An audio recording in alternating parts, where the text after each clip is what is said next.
जैसे फूलने बिन बगिया न कुछ निकला गए हो, न कुछ निकला गए हो।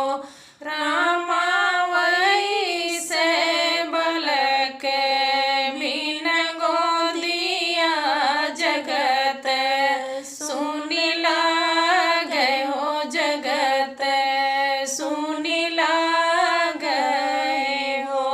जैसे चंदा की चंदनिया जगत सुख पावे हो, जगत सुख पावे हो। रामा वैसे होरिल बिन गोदिया हमहि तरसावे हो, हमहि तरसावे हो। गाँव गिरावे के सखिया हमहि ताना मारे हो, हमहि ताना मारे हो।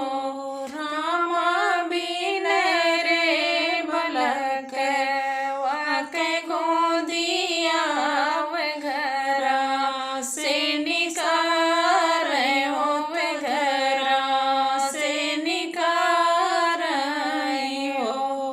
तुही मोरी देवी से देवी हो, तुही तो मोरी मैया हो, तुही तो मोरी मैया हो। मैया गोदिया में दे हो बलकवा हो, बिनय मोरी भारी हो, बिनय मोरी भारी हो।